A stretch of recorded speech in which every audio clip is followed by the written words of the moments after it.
자, 이번 시간 들어가겠습니다. 자, 이번 시간에 하는 거는 이제, 우리 도시개발 사업을 할 때, 왜 옛날에 처음에 어떻게 도시개발의 역사가 이루어졌는지에 대해 설명을 좀 드릴게요. 자, 여기, 우리가 1966년도인데, 우리가 이제 6.25가 끝나고 나서 대한민국에 있는 모든, 시설들이 다 파괴되고, 뭐, 거의 뭐 없었다고 보셔요. 그 당시에는 우리나라 전 세계 176개? 176등이니까 최빈국이었죠. 최빈국. 친구 이름이 빈국이 있는데 김빈국이라고 최빈국이라고 있었나 봐. 그러니까 제일 못 사는 나라였어요. 못 사는 나라였는데 그럼 못 사는 나라가 잘 살아보려면 뭔가 일을 해야 되는데 자원도 없고 물자도 없어.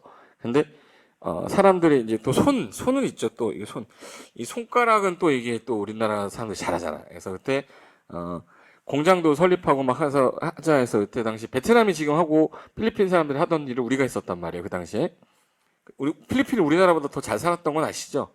우리나라가 너무 못 살았기 때문에. 근데 1962년도인가 그때 김신조가 이제 대통령 목을 따러 왔다 뭐 이래가지고 한번 잡혔는데 그때 당시에 모든 물자가 서울을 기점으로 한다 그러면 여기가 그 당시 서울이 이렇게 생기지 않았고요. 서울이 이렇게 생겼어. 이렇게. 이쪽 이제 강남 송파 이쪽이 광주 쪽에 편입돼 있었어요. 여기가 종로 쪽이고 종로 여기가 이제 영등포. 그래서 우리나라는 거의 주 도시가 거의 대부분이 여기 종로 쪽에 몰려 있었어요. 주 핵심이 종로 쪽에. 근데 북한이 쳐들어왔을 때 주요 시설들이 여기 있으니까 다 폭발되니까 안 되겠다. 그때 당시에는 한강을 우리 수용해서 배 타고 건넜단 말이에요. 이때. 그래서 시설들을 좀 옮겨야겠다. 강 이남으로 옮겨야 되는데 이때 당시에 영등포는 좀 개발이 돼 있었어요. 그래서 옛날에는 영등포가 아주 핵심이었거든. 그리고 왼쪽으로 쭉 가면 여기 인천이라는 곳이 있었고 인천항이 있었습니다.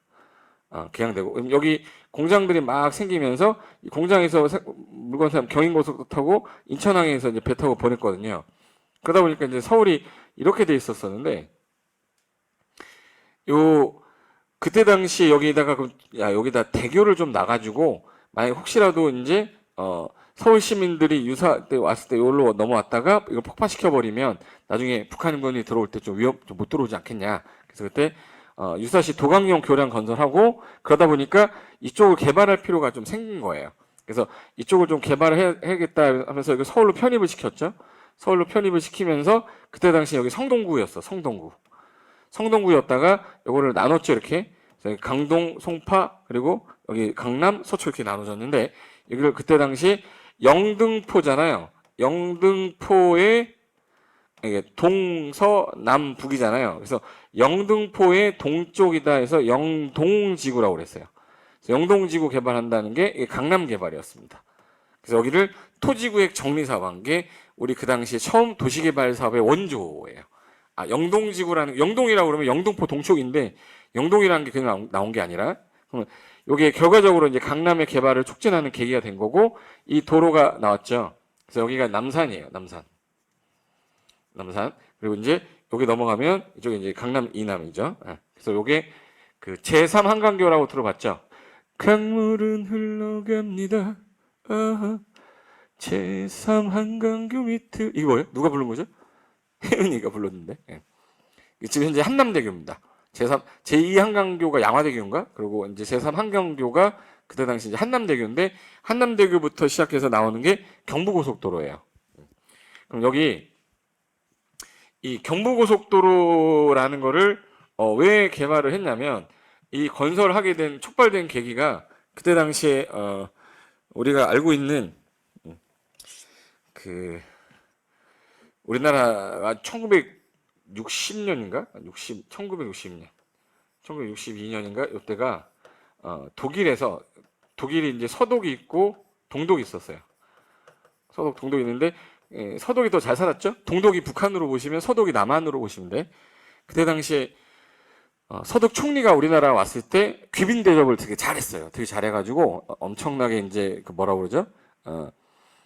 박정희 대통령이 그 우리나라도 잘 살고 싶은데 어떻게 하면 좋겠냐 해서 그 서독 총리가 왔을 때 귀빈 대접 잘 해주고 보냈거든요. 근데 이제 우리나라가 선진국이 되려면 이제 우리나라도 개발 사업을 해야 되는데, 미국 가서 미국한테 돈을 빌려 했더니 차관이라고 그러죠. 돈을 빌려고 그랬는데 조금 빌려줬어요. 일본한테 돈 빌리려고 했더니 안 빌려줘. 그러니까 중국은 더 못 살아. 이거 거의 우리나라 비슷했으니까. 그래서 결국은 이제 서독까지 날아간 거죠. 예. 날아가서 그 옆에 이제 통역관을 데리고서 서독 총리랑 만나면서 뭐 꿀리지 않게 얘기했겠죠. 당신네 나라들이 왜 이렇게 잘 사냐? 잘 사는 이유가 뭐냐? 우리나라 잘 살게 하려면 당신네 나라처럼 하려면 우리는 어떻게 해야 되냐? 그래서 좀 물어봤나 봐요. 어떻게 물어봤냐면 잘 사는 이유에 대해서 우리나라도 잘 살 수 있게끔 해달라 했더니 밥을 일단 식사를 하시고 저랑 같이 한번 갈 곳이 있으니까 가십시다라고 해서 그분이 이제 데리고 간 거죠. 일단 차에 타시고 저랑 같이 갑시다 해서 갔는데 한 30분 정도를 이제 타고 딱 내리더니 저기 손가락질 하면서 저기서부터 여기까지 오는데 예전에는 3시간에서 4시간이 걸렸다. 그런데 지금은 30분도 안 걸리게 온다. 이 고속도로, 그 당시 이거 아우토반이라고 그러죠. 아우토반을 만들었던 게 독일 사람들 입장에서는 일본하고 좀 다르게 자기네들이 했던 과오에 대해서 인정하고 사과하는 그런 게 있었잖아요. 그래도 일본은 절대 사과 이런 거 안 하지만 그들은 했단 말이에요. 그래서 그분이 하는 말을 써놓은 걸 잡았어요. 손정목 님이 있거든요. 그 손정목 님이 그 도시계획 이야기라고 있는 책에 있는 거, 저는 이제 도시계획 전공하다 보니까 많이 읽었는데 거기 뭐라고 썼냐면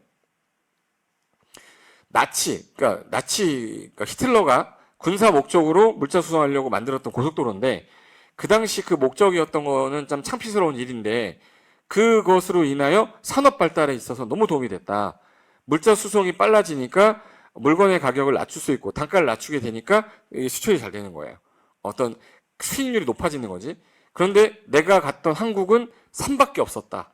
그 대한민국은 산으로 둘러싸인 나라였고 도로 하나 제대로 개설되지 않았던 나라였기 때문에 제가 볼 때는 기간시설 사업하는 게 제일 먼저 우선이다라고 얘기를 딱 듣고 나서 그러냐. 그래서 돈을 좀 빌려달라 했더니 서독 총리가 조건이 있다. 당신네 나라 사람들 중에 광부랑 간호사 좀 우리한테 지원을 좀 해주면 돈을 빌려주겠다 해서 그때 당시 국제시장이라는 영화가 있었거든요.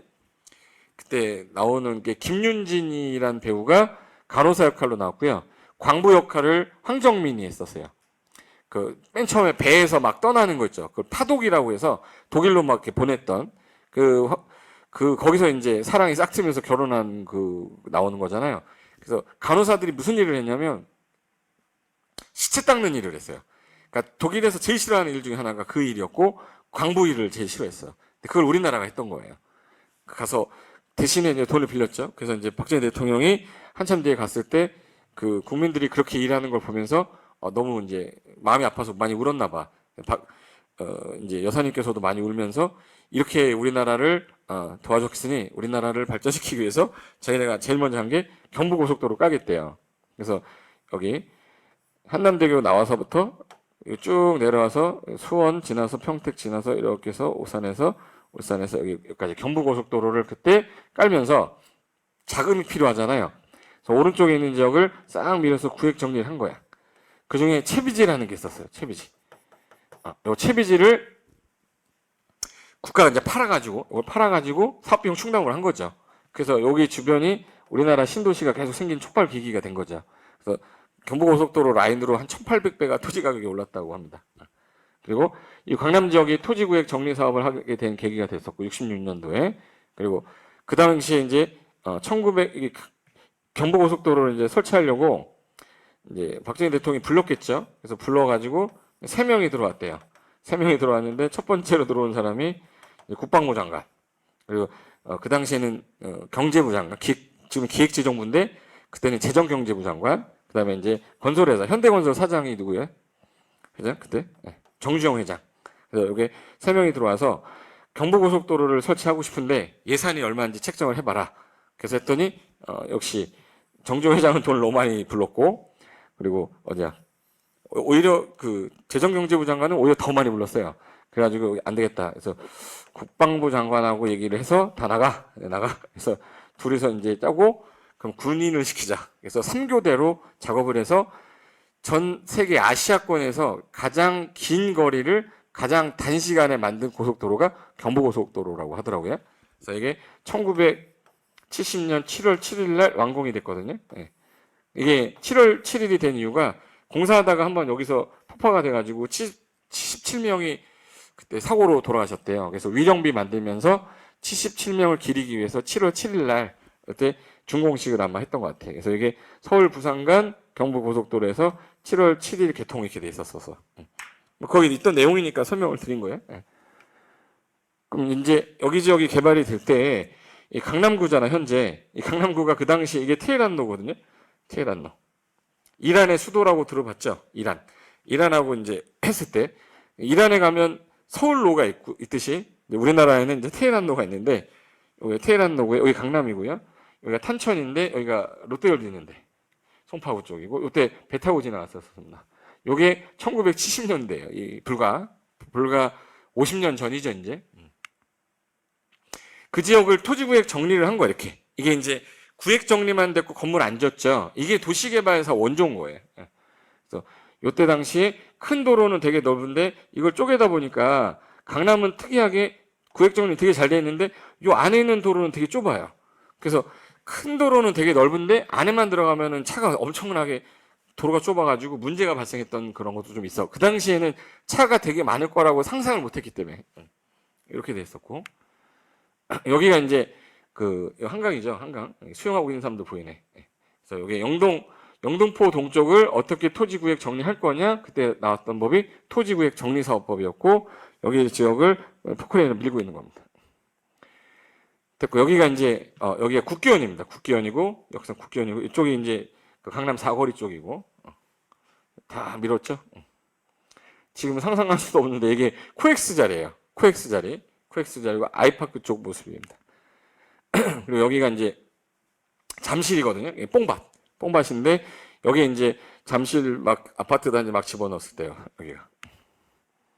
그리고 이제 여기가 이분이 이제 서울 박흥식 시장인데 박정희 대통령한테 자 여기를 쫙 밀면 이런 도시가 될 겁니다라고 막 설명하던 지역에 이게 영동 개발할 때 이렇게 개발됩니다. 신시가지라고 돼 있죠.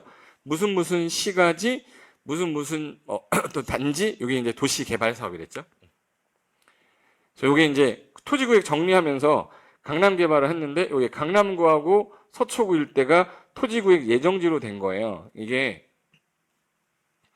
여기 보시면 강남 일반적으로 서울 한강 남쪽의 동부인 강남구, 송파구, 중앙부인 서초구를 뜻하는데 영동이란 말을 썼다.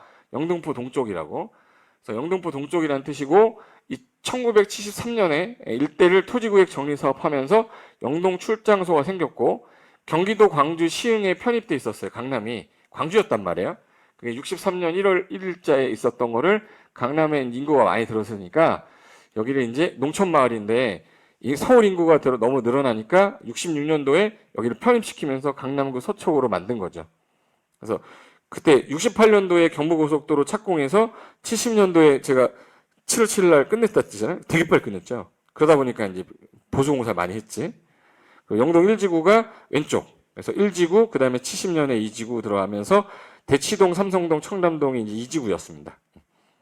이렇게 해가지고 이제 거기 들어가면서 나중에 그 땅의 일부가 무역협회 들어갔고 한국전력 들어갔었잖아요. 근데 한전이 이제 팔고 나간 거죠. 그리고 평당 5,000원 가량이었는데 평당 5,000원이에요. 5,000원. 영동지구 개발되기 전에 200원이었는데 개발 200원이었던 게 5,000원 됐고 지금은 3억입니다. 여기서 150만 배 올랐죠. 150만 배. 이제 서울로 무작정 상경. 서울이 좋다더라에 해가지고 왜 서울 가면 일자리가 있으니까 계속 오는데 인구는 많은데 집 지을 땅은 없어서 이때 당시에 서울을 넓힌 거죠. 그리고 60년대 강북이 너무 팽창하니까 강남으로 좀 넘기겠다. 그리고 여기 이제 그 한강 이남으로 한남대교라고 그러면 여기가 이제 영동지구입니다. 구획정리 개발계획이라고 해서 이 고속도로예요. 그리고 여기 이제 채비지 입찰을 매각하려고 모여든 사람들인데 여기 이제 채비지 매각 입찰해서 그거 가지고 사업할 수 있게끔 하려고 매각했던 땅인데 여기 요 채비지 매각을 해가지고요. 요 경부고속도로 사업하는데 돈 들어갔다고 그랬잖아요. 그래서 영동 개발하는데 비용이 충당을 했던 게 요 채비지였습니다. 이제 채비지의 뜻은 알겠죠? 사업비용 충당용으로 이게 토지구획 정리사업이 현재 도시개발 사업인데 요 채비지 매각을 해서 요걸로 사업비용 마련하고 지주들한테는 땅을 기부받아서 토지구획 정리한 다음에 토지 원래 양을 그대로 돌려주는 건 아니고 간보율 봐야 이게 다 그 표현이 여기서 나오는 거예요. 간보율 적용해서 돌려줬다. 그 뭔지라고 그랬죠? 환지. 정하는 거고 간보된 토지가 사업 시행자가 유보해둔 게 보류지 있죠. 보류지 중에 채비지 같은 게 있는데 요 채비지는 직접 뭐 도로라도 쓰고 학교 공원으로도 쓰는 공공시설 용지에다가 사업비용 충당을 위해서 매각하기도 한다. 그래서 보루지 개념에다가 그 사업비용 충당용 땅을 채비지로 넣은 거죠. 그래서 강남개발 당시에 경부고속도로랑 영동개발 모두 채비지를 매각을 해서 그 정부랑 서울시가 그 개발비용 충당을 해버렸던 거예요. 그래서 여기 토지구획 정리가 되면 토지 가격이 급상승하잖아요. 그래서 토지 가치가 대폭 상승하기 때문에 돌려받는 토지 면적이 좀 줄어들어도 가격이 올랐기 때문에 간보율을 적용을 많이 해서 많이 빼먹었던 거예요. 그래서 이제 남쪽으로 개발해서 이제 사람들을 이제 강남 쪽으로 옮기려고 했는데 이 기존에 있던 백화점이라든지 뭐 신세계백화점, 롯데백화점 이런 거 옛날에 미도파라고 그러죠. 그게 다 강북에 있었단 말이에요. 그 백화점 도매시장 동대문에 공장 여기서는 이제는 강북에서는 안 돼. 금지시키고 그 종로구 중구를 재개발 구역을 묶어서 아무것도 못하게 신축 개축 못하게 해놨어요. 그래서 아직까지도 종로 이런 데 가면 오래된 한옥들이 있어요. 재개발 구역을 묶여서 안 한 사람들이 그대로 갖고 있는 거예요. 그리고 사람들이 일로 보내야 되는데 안 가니까 술집을 보냈습니다. 술집을 여기 엄청 보내면서 세제 혜택을 주니까 신사동, 압구정동, 청담동에 술집들이 지금 밀집된 거예요. 그래서 요걸로 가서 그때 당시에 신사동 그 사람 여기서 나온 거예요. 그 사람 그 사람은 그 사람을 얘기한 거겠죠. 그리고 이제 요때 이제 세금 면제해 주니까 일로 갔는데 그래서 요때 적객업소가 많이 배경이 됐어요. 이게 논현동하고 이쪽에. 그리고 난 다음에 가라고 했더니 술만 먹고 강북 사람이 다시 가는 거야. 아 이거 의미가 없지 않냐. 그래서 학교 보내자 학교. 그래서 강북에 있던 좋은 학교를 보낸 거예요. 그러니까 우리나라는 학군이라는 게 서울시가 만약 이렇게 됐으면 여기가 1학군, 2학군, 3학군, 4학군, 5학군, 6학군, 8학군이 됐으면 여기 기존의 좋은 학교들을 다 여기 8학군으로 보냈어요. 그래서 여기가 8학군이라고 하거든요. 그래서 이때 뭐 보성고등학교, 경기고등학교, 서울고등학교, 뭐 휘문고등학교를 전부 다 이쪽으로 옮기니까 여기저기 이제 이쪽에 학교가 좋은 학교가 모이게 된 거예요. 그러다 보니까 학교가 모이면 주변에 뭐가 들어가요? 학원가가 생기면서 안 되겠다. 우리 자식, 우리 대한민국은 또 교육열은 또 엄청나잖아요. 그러니까 이 사람들이 이사를 가기 시작하면서 이제 강남 쪽에 아파트들이 들어서면서 그걸 많이 이사 가게 된 거죠. 그리고 그 당시에 여기 우리가 1호선을 70년에 만들 당시에는 원래 단선이었어요. 단선이었고 그다음에 2호선도 단선이었는데 이게 삼액 구상론인데 여기가 이렇게 해서 여기가 종로고 여기가 영등포잖아요. 근데 여기를 새로 개발을 했잖아요. 근데 여기만 이렇게 개발하기는 좀 애매한 거야. 그래서 순환선을 좀 하자 해가지고 그러면 잠실 쪽도 연결을 해야 되는 거 아니냐 해서 요게 맨 처음에는 이 빨간 선으로 이렇게 해서 단선이었었어요. 근데 안 되겠다. 여기 잠실 쪽도 연결해야 되니까 사당하고 뚝섬하고 해서 이렇게 해서 연결을 해버렸습니다. 그래서 요게 그 구자춘 시장이 지하철 2호선을 순환선으로 20분 만에 바꿔버렸어요. 그래서 강남 지역이 개발되는 촉발되는 계기가 됐던 거였고 옛날에는 영등포로 끝난 거였었어요. 여기서 끝나는 거였는데 근데 여기 마포 여의도를 피해서 그러면 신촌으로 가자. 제2한강교가 양화대교잖아요. 그 당산으로 연장하고 그다음에 구로 지나서 관악구청 지나서 사당으로 가고 그다음에 서초, 강남, 삼성, 잠실까지 가서 왕십리까지 순환형으로 바꾼다 해서 요때 2호선이 이렇게 생기면서 이쪽 지역이 개발하는 촉발기가 된 계기가 된 거죠.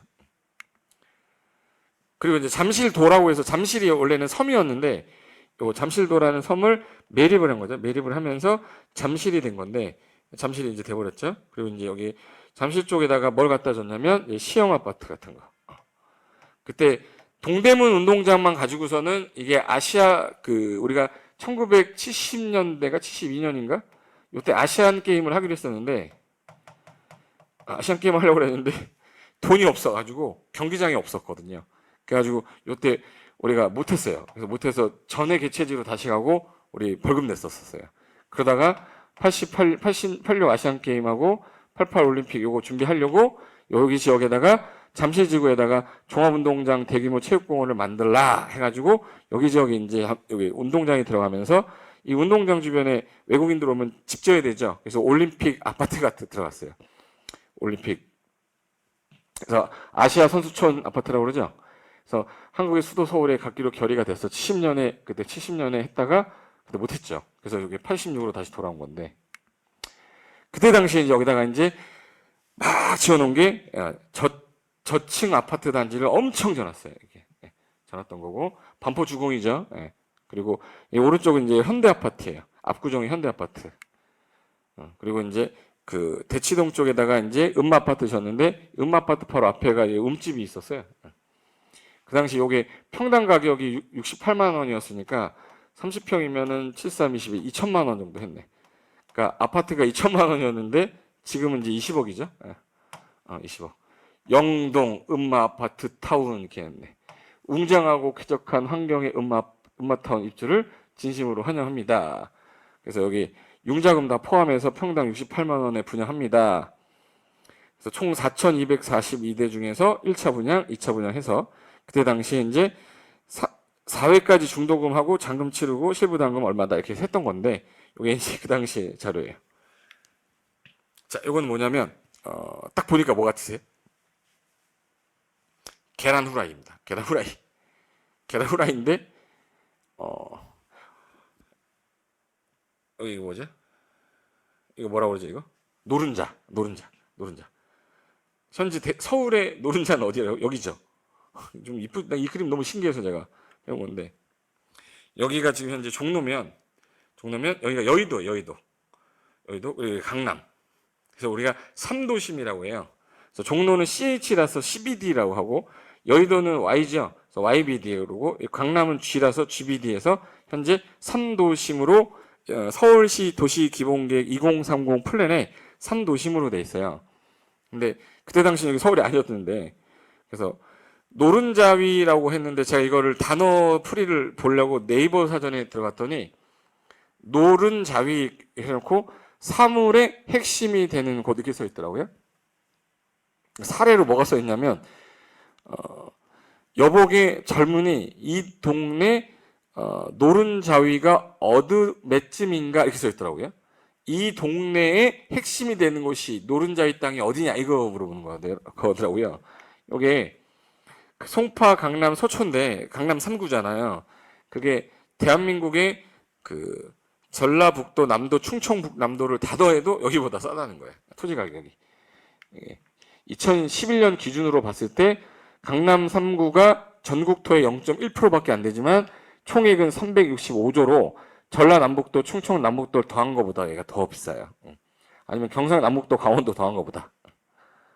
이게 강남 개발되기 전에 그리고 송파고 얘가 책에도 이렇게 나왔어요. 영동이란 말이 나오면 시골로 알았어. 그 당시에는. 그래서 영동에서 온 애들이에요. 그래서 얘네들이 막 구경하는 거야. 이 영동에서 왔대. 시골 소녀 명란이의 좌충우돌 서울살이라고 되는데 영동이면 지금은 강남이지만 그 당시에는 완전 시골이었던 거예요. 그래서 와 촌뜨기다 막 이게 있던 책이어서 한번 보려고 제가 갖고 온 거고. 그리고 양재라는 게 서초구 양재동이잖아요.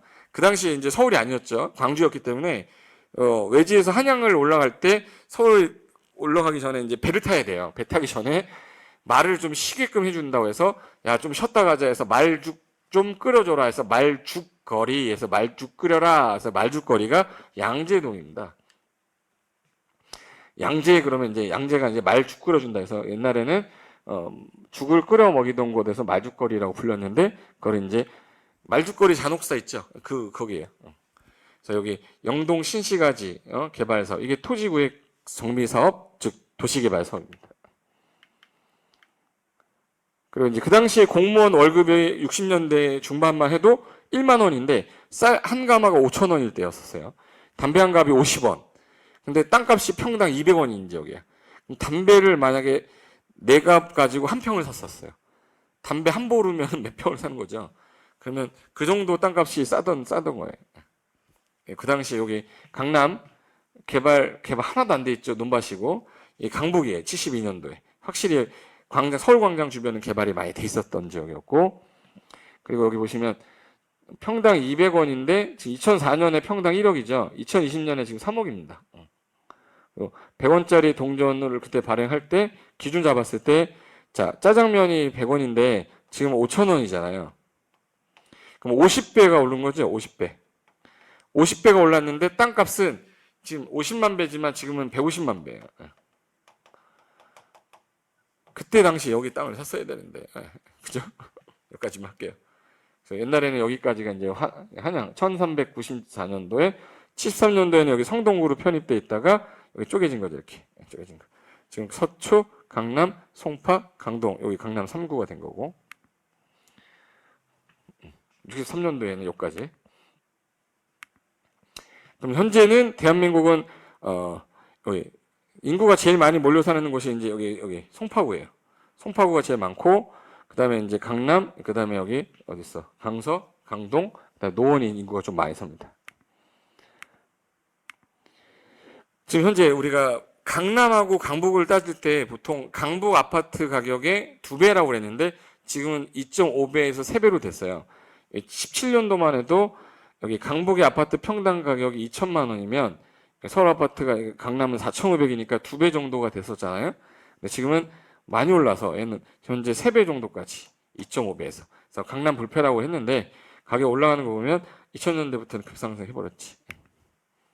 이게 강남이거든요. 이 노란 색깔이 뭐 같으세요? 네, 댓글을 보면서 해야 되는데 댓글을 아무도 안 쓰더라고. 아까 한 분 써놨는데 그분은 선물이라도 뭐 하나 보내줘야 될 것 같은데. 이따가 보자. 자, 일단 이 도로 밑에 뭐가 지나가죠? 그치? 지하철 지나갑니다. 지하철 노선이 요 잠실부터 해서 여기 순환선 된 거 있죠? 순환선이 여기 잠실이잖아요. 여기 잠실이란 말이야. 이쪽을 잠실을 여기 매립을 해가지고 이제 잠실도가 잠실이 된 거잖아요. 그리고 여기 한남대교가 있고 한남대교 라인으로 여기가 이제 지금 경부고속도로잖아요. 그래서 여기가 이제 제일 핵심이 된 거죠. 여기 음마아파트인데 한보 음마아파트 앞에 움집입니다. 여기 사람이 살았었단 말이에요. 제가 맨날 하는 말인데 바늘 꼽을 수 있으면 땅 사라.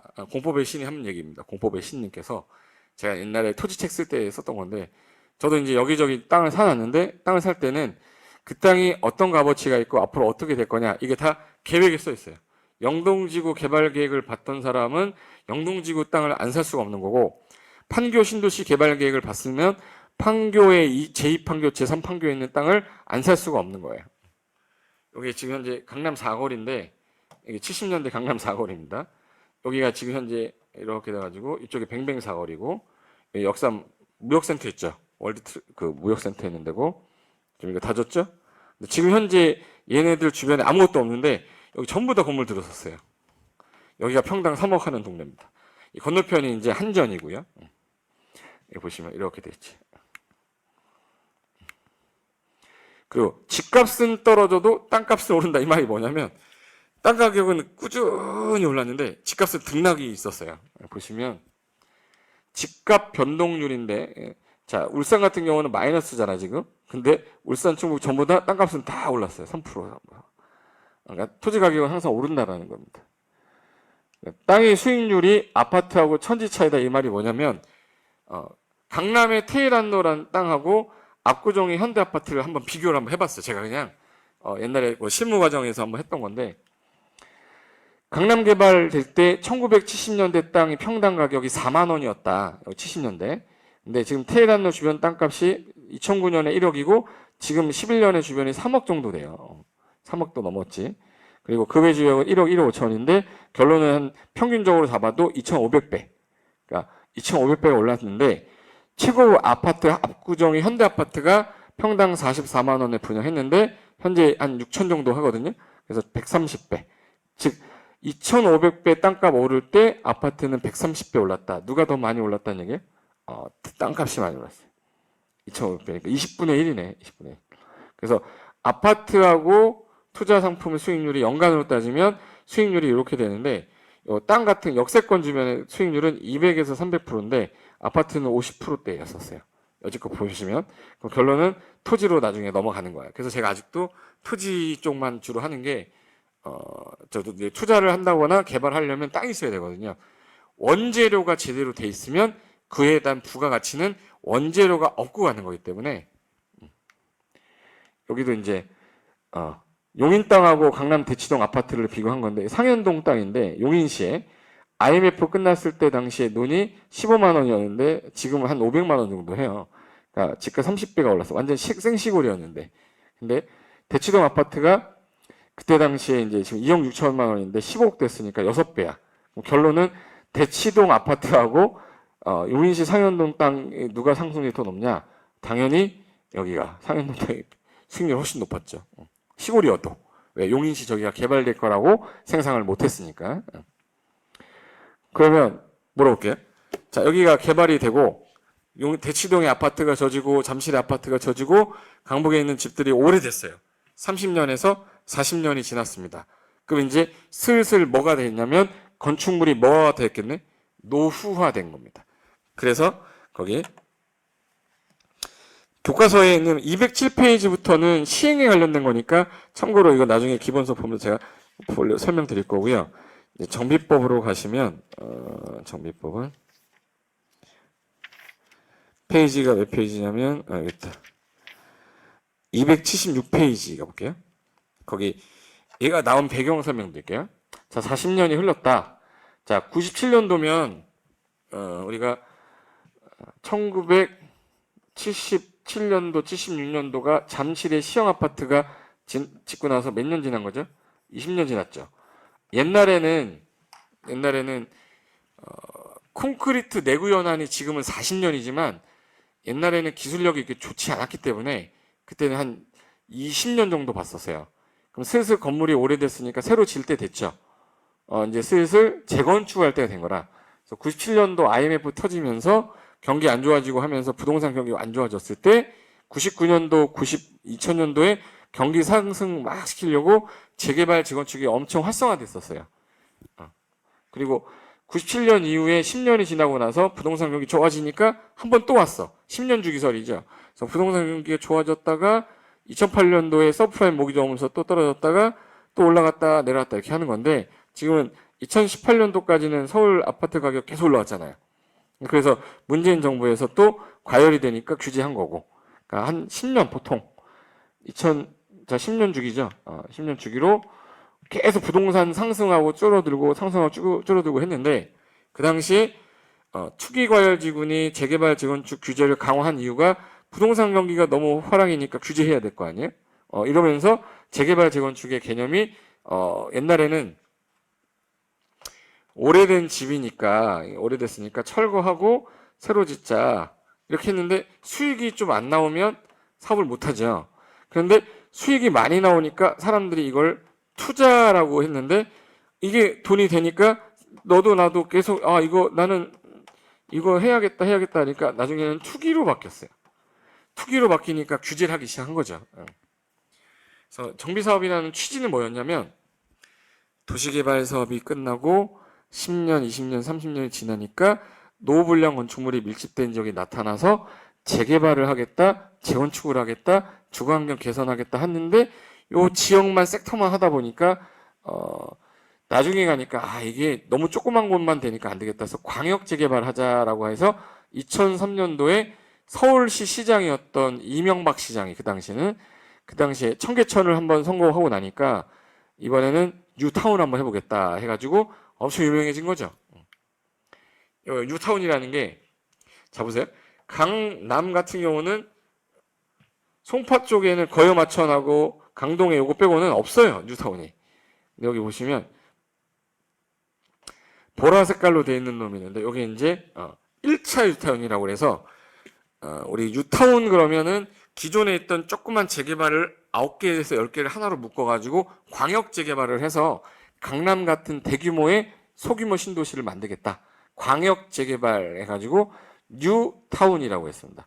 그래서 그때 당시에 너무 히트를 쳐서 스포츠 조선인가에 브랜드 가치 1위 뭐 2위 할 때 1위가 그때 당시에 코카콜라였고 2위가 뉴타운이었어요. 하도 말을 많이 해서 뉴타운. 3위가 삼성인가 그랬고 그런데 이 뉴타운이라는 거 제도가 맨 처음에 어디를 먼저 관점을 했냐면 강남에 있을 수가 없었죠. 그래서 강북에 자동차가 먹는 먹이를 뭐라고 그러죠? 자동차가 뭐 먹고 달리죠? 기름. 그래서 기름 뉴타운 먼저 시작한 거. 기름 뉴타운 시작됐고 그다음에 왕십리 뉴타운, 그다음에 은평 뉴타운인데 은평 뉴타운은 도시개발 사업으로 뉴타운을 만든 거고요. 이 둘은 이제 재개발 재건축을 한 거예요. 그리고 나서 여기 소규모로 전체 지역에다가 좋은 학교도 넣고 아파트 대규모로 초고층화 시켜서 강남을 대체해 보겠다라고 했더니 너도 나도 여기 그냥 전부 다 투자하기. 그러니까 2차 뉴타운 발표해달라, 3차 뉴타운 발표해달라, 이게 국회의원 공약이었습니다, 거의. 근데 거기 보니까 강북 쪽이 몰려있죠. 정비할 게 많으니까.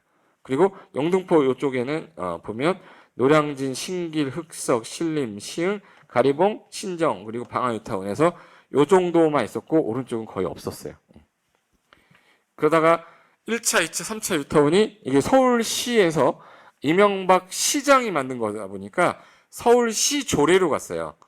근데 조례로 하다 보니까 법적 근거가 너무 적어서 이걸 활성화시키기 위해서는 법이 있어야 된다. 그래서 이거는 재정비를 하기 위한 법이다. 해서 재정비 촉진을 위한 특별법에서 만들어냈어요.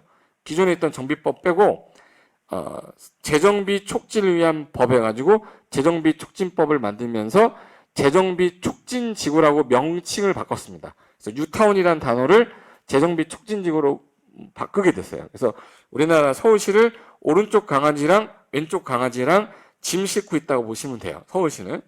근데 오른쪽 강아지 쪽에는 뉴타운이 천호랑 거여마천 이렇게 됐어요. 그래서 여기 이 동네만 재개발하고 나니까 여기만 제대로 됐고 얘랑 다른 데랑 연결이 안 되는 거야. 그래서 안 되겠다 해서 여기 재개발, 여기 재건축, 재개발, 재건축 하는데 이것만 갖고 하는 것보다는 하나로 이렇게 묶자. 이걸 광역 재개발해서 그러면 이걸 뉴타운이라고 합시다 해서 이렇게 했다가 이게 조례로만 하니까 너무 약하다. 그래서 재정비 촉진지구라고 바꾸면서 지금 뉴스에서는 뉴타운이란 말 자체가 사라져 버렸어요. 전설적으로 사라진 거죠, 이제. 법률이 나왔으니까. 이걸 진행하다 보니까 너무 크죠. 너무 크다 보니까 이게 정책에 영향을 많이 받아서 중간에 문제가 생겨서 해제된 것도 있고 하다가 포기한 것도 있는 거예요. 그럼 이제 왜 재개발 재건축을 하냐? 왜 하는 거야? 왜? 잡아요? 왜 하는지 봐봐요. 결론은 거야. 돈 되니까 하는 거예요. 돈이 안 되면 재개발 재건축을 못 하는 겁니다. 그래서 우린 재개발 투자라고 그러지 재개발로 인해 주거 환경의 개선이 되고 질이 향상된다. 이거는 법조문에 있는 내용이고요. 일반인들은 재개발 투자로 보고 재건축 투자로 봐요. 왜 그렇게 됐는지에 대해서 설명을 드리면 저것 때문에 하는 거구나. 그럼 이제 어떤 절차로 하지? 법 보면서 공부하면 돼요. 그럼 누가 하는 거지? 조합이 하는 거야. 조합을 설립하려면 어떻게 동의를 얻어야 되지? 나와요. 그런 걸 배운다는 걸 개념을 잡고 계시면 남들이 이해하는 것보다 여러분이 훨씬 더 이해가 빠를까봐 배경 설명하는 거예요. 자, 여기가 아파트인데 입주한 지 한 몇 개월 안 됐어요. 한 2달 됐는데 1,005세대 정도를 짓는데. 근데 여기 아파트가 현재 가격이 18평이 5억, 24평이 6억, 32평이 7억 정도 한대. 그럼 여기 이 아파트를 내가 지금 사고 싶은 거예요. 내가 결혼을 해야 되는데 얘가 지금 현재 30세야. 내 집 마련하고 싶은데 저 집은 18평짜리를 사고 싶은 거예요. 근데 지금 얼마예요? 5억이야. 5억. 근데 대출이 우리가 투기과열지구 아닐 때 LTV라고 그러죠. LTV가 70% 정도 대출이 나왔었어요. 그럼 이제 57에 35니까 3억 5천이 대출이 나오니까 나는 1억 5천만 있으면 집을 살 수 있었단 말이에요. 옛날에. 투기과열지구 묶이면서 이게 70%가 40%로 바뀌어버렸죠, 서울이. 그 바람에 이제 대출이 좀 적게 나오니까 집을 못 사게 된 건데, 이 5억을 만들려면 나 돈이 없는데 어떻게 하는 방법이 없을까? 그랬더니 밑에가 재개발을 한다는 거예요. 봐봐, 생긴 거 봐봐. 기반에서 열악하게 생겼죠. 근데 여기 1,000세대 정도가 있어요. 1,000. 여기도 700세대 정도가 사는데 여기 나중에 아파트를 지면 1,000세대 정도를 아파트 짓나 봐요. 그럼 300세대는 일반 분양하고 700세대는 조만간 들어가면 되는 거죠. 근데 이 사람들은요, 헌 땅 주고 새 땅 받는 게 아니에요. 환지 방식은 헌 땅 주고 새 땅을 받는 건데 얘는 조금 전에 있던 헌집을 내놓고 새 집을 받는 거야. 이게 두꺼비 방식이라고 하는데 헌집 주고 새 집 받아. 그럼 난 내 집을 내놨는데 나는 땅을 내놨으니까 나는 좀 싸게 받아야죠. 원가로. 그래서 조합원 분양가는 좀 싸게 주겠다. 조합원 분양가는 얼마로 주냐면 18평인데 3억에 분양한대요. 그러면 내가 만약에 요 빌라를 하나 샀을 때 이 빌라가 만약에 3억짜리였어. 내가 조합원이 된 거죠. 샀는데 내가 이걸 신청하면 3억짜리니까 이걸로 제대로 받은 거죠. 이거를 우리는 100평 있던 사람이 간보일 50% 정하면 50평 받는 거 아까 적응환지라고 그랬잖아요. 여기는 적응환권이라고 그래요. 권리로 받았다 해서 환권이라고 그래요.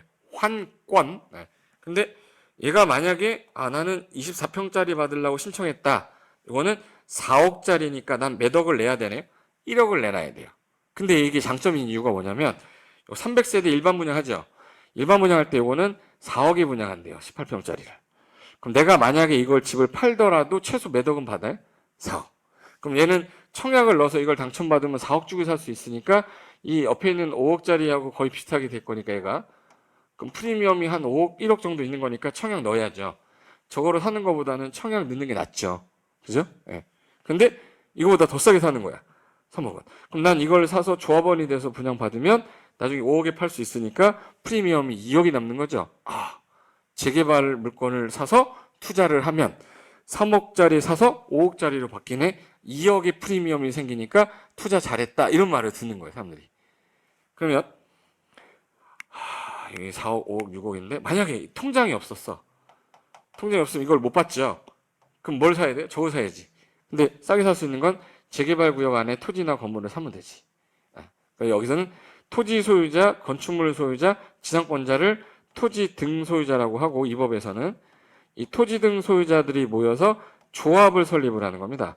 이들이 사업 주체가 돼서 조합 자기네 땅을 내놓고 건물을 지어서 우선적으로 들어간다 이렇게 보시면 되는 거예요. 근데 이게 이 아파트가요. 대인건설 아파트가 가격이 떨어졌어. 부동산 경기 안 좋아지면서 3억으로 떨어진 거예요. 그럼 여러분이라면 저걸 3억 주고 사실래요? 청약 넣어서 이거 4억 주고 사실래? 아니죠. 이거 사는 게 낫죠. 그러면 내가 이 재개발 물건 사가지고 조합원 돼서 10년 만에 이 집을 받는 게 낫까? 그냥 이거 사는 게 낫까? 이거 사는 게 낫겠죠. 그러면 주변의 부동산 경기가 안 좋아서 떨어지면 재개발 재건축은 하면 안 돼요. 그래서 2008년도에 서브프라임 모기지 오면서 집값이 폭락을 하니까 서울시에 있던 뉴타운들이 전부 다 스탑이 됐었어요. 그래서 2008, 2009, 2010, 2011, 2012년까지 올스탑. 요때 가격이 떨어지면서 나온 게 하우스푸어들이 나왔습니다. 하우스푸어. 집이 있는데 대출받아 집을 샀는데 이자는 계속 나가는데 집값이 떨어져. 그럼 이걸 팔아가지고 대출을 갚으면 남는 게 없고 계속 갖고 있으면 집값이 떨어지는데 이자는 내야 되고 그래서 집은 있는데 가난해진다 해서 하우스 있는 푸어. 집 있는 가난한 자. 그래서 하우스 푸어가 생긴 거죠. 그러다가 2013년도부터 바닥이다 해서 14년, 15년, 16년, 17년도에 집값이 막 올라갔죠. 그러니까 재개발 빨리 진행해야 돼, 안 해야 돼? 해야죠. 그래서 14년, 15년도 이때 분양을 다 떨어버렸어요. 아파트 건설도 많았고 이때 입주하는 사람들이 18년, 19년, 20년에 아파트 입주하는 거죠. 새 아파트에. 이 아파트 가격이 다 올랐다는 거야. 그래서 아파트 가격이 올라가는 거를 서울시에서 막으려고 18년도에 또 3기 신도시를 만들겠다 해서 또 발표를 한 거죠. 19년도에. 3기 신도시 발표를 한 게 서울시 집값 상승의 원인이었습니다. 결론은 재개발 재건축을 할 때에는 이 지역을 봐야 되는 게 아니라 이 옆에 있는 아파트 가격이 올라가냐를 봐야 되는 게 재개발 재건축의 핵심인 거예요. 근데 이 아파트가 현재 5억이야. 근데 강남 가면요. 5억이 아니라 10억대 있어. 그럼 강남 지역은 그 프리미엄 더 많겠네요. 그러니까 강남 가는 사람들이 더 많은 거야. 근데 강남은 재개발보다 뭐가 많죠? 재건축이 많아. 그러니까 재건축이 많다 보니까 재건축 투자가 더 수익률이 높아서 재건축은 규제가 더 심해요. 조합 설립 동의요건도 세고 그리고 재건축 초과이익 환수까지 하고 막 이런 규제가 세요. 그러다 보니까 요거를 사자마자 사람들이 조합원인데 얘한테 팔고 얘한테 팔면서 프리미엄이 계속 붙잖아요. 그래서 안 되겠다. 조합 설립 인가가 나면 재건축은 지위 양도를 못하게 하고 재개발은 관리처분 인가 나면 못하게 하겠다라는 규정들을 만들어내기 시작해요. 투기과열지구에서는. 지금 무슨 말인지 하나도 모를 거예요. 아직 주택법을 아직 안 배웠고 정비법을 안 배웠기 때문에. 근데 일반인들도 알아, 이 내용은. 서울특별시는 투기과열지구이기 때문에 투기과열지구에서는 조합원의 지위 양도를 못하게 놨다. 조합원 지위 양도하면서 프리미엄을 올려서 파니까 못 팔게 하려고. 그래서 재건축은 조합설 인가 나자마자 못 팔게 하고 재개발은 좀 덜하니까 관리처분 인가 나오고 나서 못 팔게 하겠다. 그런 제도를 두고 있다, 규제를 하고 있다 정도의 개념만 갖고 계시면 돼요. 그럼 사례를 한번 볼까? 그러니까 여기 주변 아파트 가격이 재개발 재건축을 좌우하게 되는 거죠.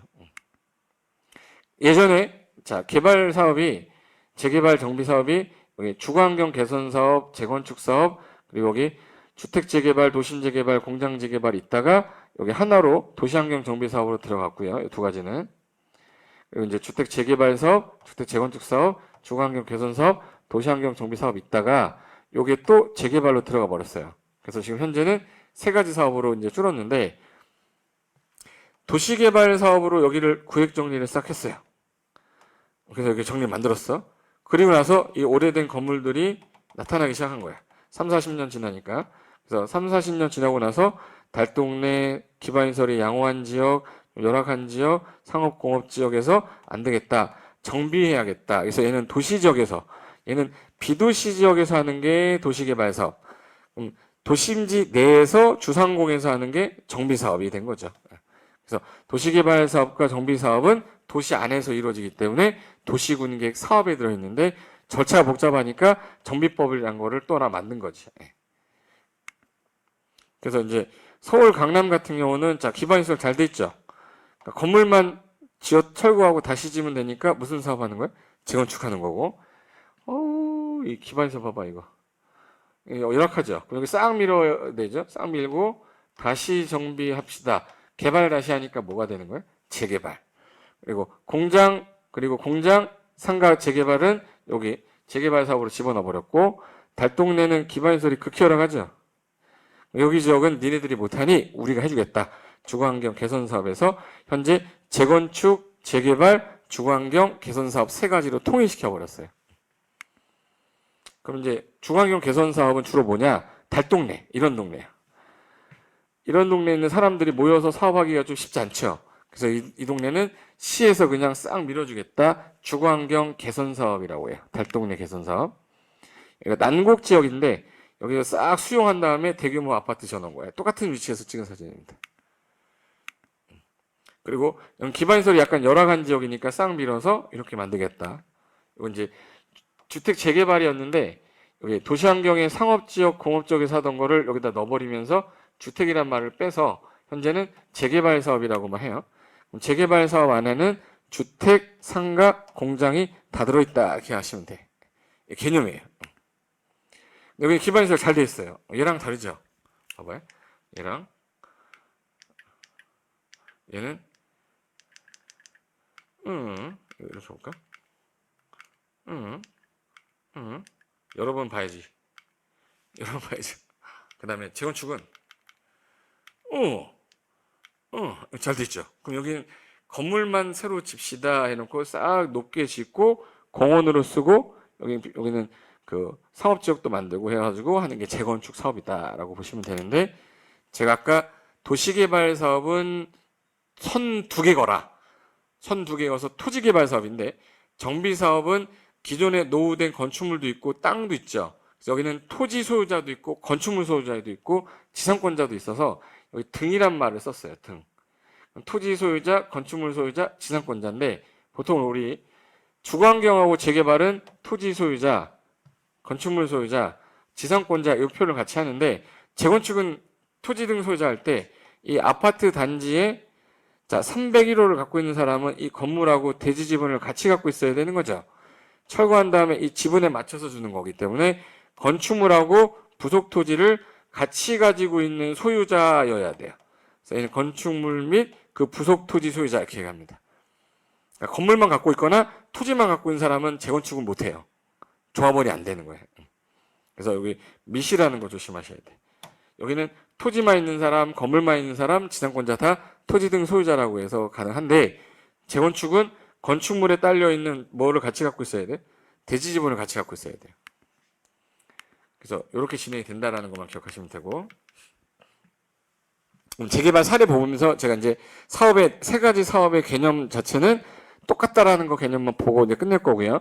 그 다음에 이제 구체적인 사업의 내용은 누가 하냐, 이것들은 기본 이론 들어가면서 설명할 테니까 개념 세 가지 딱 잘 잡아 놓으세요.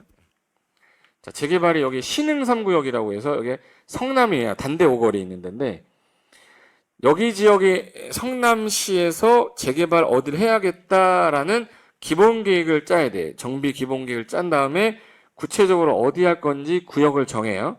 그 다음에 구역 안에 살고 있는 사람들이 모여서 5명이 모여서 추진위원회라는 거 구성합니다. 추진위원회 구성해서 이제 할지 안 할지에 대한 동의 얻어야 돼요. 조합 설립을 하기 위해서 동의 얻어야 돼. 그럼 이 조합이 설립이 되면 이 조합이 나중에 시행자가 되는 겁니다. 예, 시행자 돼요. 시행자가 짜는 계획을 실시계획이라고 하는 거잖아요. 근데 여기는 사업이 주거환경 개선 사업, 재개발 사업, 재건축 사업, 사업이 3개다 보니까 실시계획이란 말을 쓰면 이게 무슨 사업인지 알 수가 없어. 그래서 안 되겠다. 이거는 이렇게 하자. 사업을 시행하기 위한 계획. 그래서 얘는 사업 시행 계획 이렇게 바꿨어요. 이름을 뭐로 바꿨어요? 사업 시행 계획. 사업 시행 인가를 받으면 들어갈 건데, 환지 방식은 이 땅 있던 애가 이 땅 받으면 되는 거잖아요. 근데 얘는 다른 게 어떻게 됐냐면, 기존에 있던 사람이 이 집이 있어. 이 집을 철거하고 나는 이 아파트를 지었을 때, 24평 가야 돼요? 18평 가야 돼? 아니면 32평 가야 돼? 이거는 넌 1억짜리 갖고 있었으니까 18평 가. 이게 아니라 몇 평 갈래? 라고 물어봐야 돼요. 그걸 분양 신청이라고 합니다. 그래서 여기 분양 신청이란 걸 받은 후에 신청받은 거를 배분하기 위한 계획을 관리처분 계획이라고 그래요. 환지 계획과 똑같이 A는 102번지, B는 202번지 가라고 하는 거. 그 다음에 이제 이 사람들 다 내보내요. 싹 내보낸 다음에 철거하고 나서 착공해서 아파트 다 지면 준공 떨어지잖아요. 입주해라. 입주 다 하고 나서 해산합니다. 그 다음에 소유권 이전 등기하는 거죠. 그럼 여기 은행 2구역, 여기 신구대학교 있고요. 여기 단대 오거리, 그리고 오거리 여기 단대 오거리역이고, 신흥 2구역, 여기 단대구역, 뭐 이렇게 해서 현재 재개발 구역입니다. 그래서 2001년도에 성남시 재개발 기본계획, 정비 기본계획 승인이 나서 구역 정된 건 2005년에, 시행자를 2005년 11월 24일 날 지정하고, 이 사람이 계획을 짠 거가 2007년에 사업시행 인가 받은 후에 분양정이 끝났겠죠. 그 다음에 2008년도에 관리처분 인가 떨어져서 착공한 다음에 2013년에 아파트 다 졌어요. 그러고 나서 관리처분 계획이 떨어지고 나서 2016년에 입주를 했습니다. 현재 여기 지역이에요. 단대 초등학교 있죠. 그 앞인데 여기 지역이 이렇게 오래된 집이 있었는데 이렇게 아파트를 바꾸겠다. 그러면 여기 살고 있던 사람이, 저는 여기 3억짜리 집이 있었던 사람인데, 이 아파트 24평형이 조합원한테는 4억에 분양을 한대요. 저는 그러면 요거 받을래요? 분양 신청을 하면 1억의 분담금이 나오는 거예요. 그럼 나중에 입주하면 되는 거야. 그래서 요걸로 이제 진 거죠. 그래서 부지 개발 계획이고. 그래서 처음에는 여기 요 부분인데 확대하면 요거예요. 오래된 주택들 몰려 있는 거. 그래서 현재 공사 현장이 이제 싹 밀기 시작해서 이사 가고, 밀고 나서 아파트 지어서 올리기 시작한 겁니다. 현재는 다 지어서 프루지오 들어와 있는 거죠. 겉에서 보면은 이제 아파트 다 졌죠. 이 지역이 그때 당시에 이런 집이었었어요. 이걸 밀어가지고 공사를 한 다음에 여기 공사 다 해서 아파트 올라간 다음에 이렇게 현재 아파트 지어져 있는 거예요. 그러니까 얘가 이렇게 해서 이렇게 졌습니다. 결론은 도시 안에서 도로, 공원, 철도, 항만 무슨 시설? 기반 시설. 요거 설치하려고 결정하면 무슨 시설? 도시공개 시설. 이거 설치하는 사업을 도시공개 시설 사업이고, 도시가 아니었던 데를 도시로 개발하겠다. 도시개발 사업. 그리고 구도시 오래된 건물들 다시 정비하겠다. 정비 사업. 요 세 가지를 한꺼번에 부를 때 도시군 계획 사업이라 하고, 이 사업하는 사람들을 전부 다 시행자가 작성하는 계획을 다 실시계획. 실시계획인데 사업이 얘는 세 가지라서 사업 시행계획으로 바꾸고, 얘는 땅을 바꿔주는 걸 환지계획이라고 그러고요. 얘는 주택을 주택으로 바꿔주는 걸 관리처분계획이라고 그래요. 그 세 가지가 다 똑같은 말인데 표현이 바뀌었구나만 아셔도 공부 진짜 많이 하신 겁니다. 초보 단계에서 이 얘기를 하는 이유는 아마 오늘 처음 들으신 분들 돌아버릴 거예요. 이게 뭐라는 거야? 그러는데 앞으로 저런 거를 실무상에서 여러분이 이제 사용을 해야 되기 때문에 세 가지가 유사하다라는 개념만 아셔도 오늘 성공입니다. 볼까? 자, 지금 시행자, 시행 절차, 시행 방식을 개념 잡는데 이거를 나중에 잡는 것보다 미리 개념을 잡아놓으면 1년 동안 힘들 것 이거 좀 덜 힘들게 하려고 제가 설명드린 건데, 자 봐요. 도시군관리계획에서 내용에 용계 기도지 할 때 이 기반 시설이 도시군관리 결정되면 도시군계획 시설사업, 도시개발사업, 정비사업 있었는데 이 도시군계획 시설이 결정되면 도시군계획 시설사업 해야 돼요. 하는 사람을 뭐라 불렀죠? 시행자. 시행자가 짜는 계획을 아까 뭐라 그래? 실시계획. 인가받으면 착수해서 완료되면 준공검사 받으면 끝나는 거예요. 끝났죠? 공사 완료 공고하면 끝나는 거야. 근데 이거를 이제 도시로 만들겠다 그럼 무슨 사업 하죠? 도시개발 사업. 여기서도 사업하는 뭐라 불러요? 시행자. 시행자가 무슨 계획? 실시계획 작성해서 인가받고 착수할 때 수용 방식은 이 절차랑 똑같아요.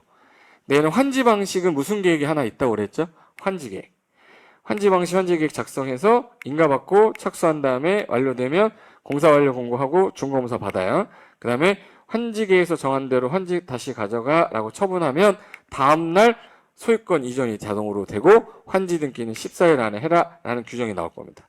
순서가 얘랑 거의 똑같다는 거지. 근데 얘는 헌 땅 주고 새 땅 받는 거죠. 근데 얘는 헌금을 내놓고 새 건물 받는 거잖아.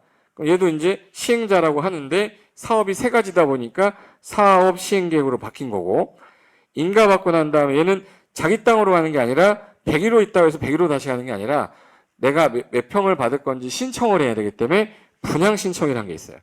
그 다음에 환지계획과 똑같이 얘는 관리처분계획이라는 거 짜서 인가받고 착수하면 완료되고 준공검사 받아서 소유권 가져가세요라고 소유권 이전 고시하면 얘랑 똑같이 다음날 소유권 가져갑니다. 단 얘는 지체 없이 환지 등기, 지체 없이 분양 등기 하는 거고 얘는 14일에 하는 건데 이걸 나중에 비교할 거예요. 처음에 애초에 이 세 가지 사업이 이렇게 시작을 했다라는 걸 기억하고 하시는 분하고 개발법 가서 개발법 공부하고 정비법 가서 정비법 공부하고 그 다음에 나중에 이거 똑같은 거였어 이렇게 하는 것보다는 한번 전체적으로 내용이 비슷하구나 라고 알고 시작하는 게 더 도움이 될 것 같아서 일단 이렇게 정리 한번 했던 건데 좀 어려웠을 수는 있어요. 이 내용을 외우라는 거 아니에요. 저도 외우라는 거 아니에요. 지금 딱 보고서 허걱할 수도 있는데 저거를 한 번 듣고 두 번 듣고 세 번 듣다 보면은 나중에 절차는 시험에 내지 않으니까 요 사업 이름 정도를 기억하는 거야. 그리고 이제 계획이 여러 군데 나오는데 어떤 계획인지에 대한 설명만 좀 제대로 정리하면 돼요. 자, 여기 보시면 여기는 실시계획, 여기는 실시계획인데 여기는 사업시행계획. 얘는 환지계획, 수용 방식 계획이 없기 때문에 환지계획하고 관리처분계획 두 개가 추가됐구나. 나중에 소유권 이전하는 건 이 형태로 하고 다음날 소유권 확정되는구나. 이 정도만 알면 되는 거예요. 너무 스트레스 안 받으셔도 돼. 그래서 오늘은 조금 어려운 거였는데 다음 주는 또 너무 재밌어요. 재밌는데 또 못 봐. 다음 주하고 다다음 주까지는 사회적 격리를 또 해야 되니까 제가 저 오프라인에서 못 보고 동영상만으로 하니까 소통이 잘 안 되지만 궁금한 거 있으면 여기 제가 하는 방법을 좀 가르쳐 드릴게요. 잘 모르시는 것 같아서 제가 이제 설명을 좀 드리겠습니다. 자, 여기서 유지 아니에요. 인터넷 들어가시면 자, 이걸로 넣을까요?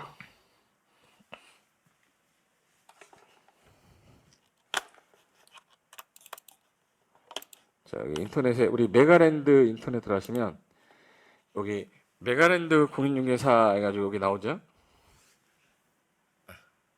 이 정도 크게 여기 보시면 메가랜드 공인중개사 들어가면 이 화면에서 그 교수 소개라고 있는데 이제 궁금한 거 있으면 여기 교수 소개 들어가시면 저 나왔죠? 고상철 있고 여기 고상철 누르시면 여기 제가 학습 자료실에다가 자료는 올려놨어요. 그래서 자료 궁금하면 이거 한번 읽어보시면 되는 거고요. 자료실은. 그리고 여기 학습 Q&A 있어요. 학습 Q&A에 뭐라고 썼네? 명강의 이런 거는 많이 써주면 좋죠. 그리고 질문할 것들 있어요. 지금 649명이 질문했던 거에 제가 답변 단 건데 요 질문한 거에 대해서 우리 김땡땡님께서 질문하신 거 답변 질문하기 누르면 질문할 수 있거든요. 궁금한 거 있으면 여기로 질문하시면 되고 그다음에 어디 있어?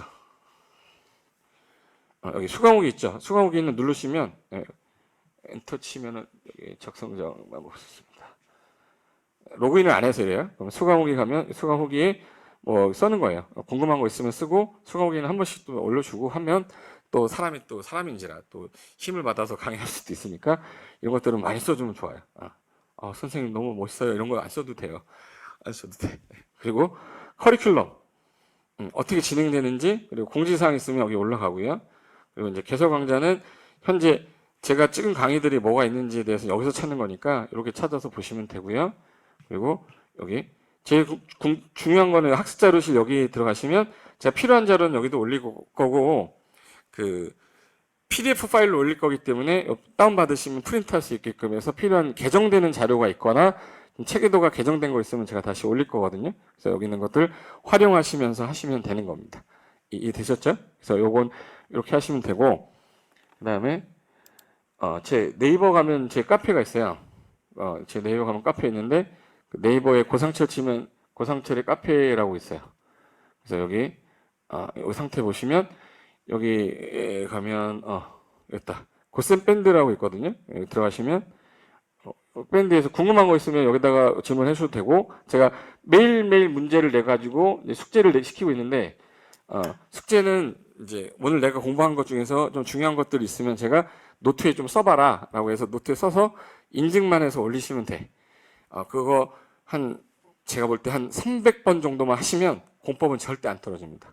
제가 하란 대로만 좀 하시면 제가 일일이 관리할 수 있는 거는 손으로 제가 해야 되니까 컴퓨터 들어갈 일 자주 없으니까 이런 밴드 같은 거 이용해서 할 테니까 궁금한 거 있으면 아까 전에 했던 여기 공지 어딨어 학습 Q&A 여기다가 물어보시면 제가 답변을 달아드릴 거고 그리고 이제 그 하루 한 문제 같은 숙제 같은 거 내는 것들은 밴드에서 제가 하루 한 문제 올리면 여러분은 이제 그 문제를 풀고 예를 들어서 노트 필기하라고 한 거 여기서 썼다가 사진 찍어서 인증샷만 올리시면 돼요. 그렇게 해서 하시면 되니까 하기 싫으면 안 하셔도 상관없습니다. 본인 실력을 올리기 위해서 저도 하는 거고 저도 많이 바쁜 시간 할애해서 하는 거기 때문에 그렇게 해서 진행하시면 되니까 또 궁금한 사항 있으시면 얘기해 주시면 제가 어떻게 활용하는 건지 여기다 설명해 드릴게요. 질문하시면 인터넷 들어가서 뭘 눌러야 될지 모르겠다 이런 분들이 있어서 제가 알려드리는 거니까 그래서 나의 강의실 들어가서 하셔도 되고 여기서 교수 소개 가서 고상철 누른 다음에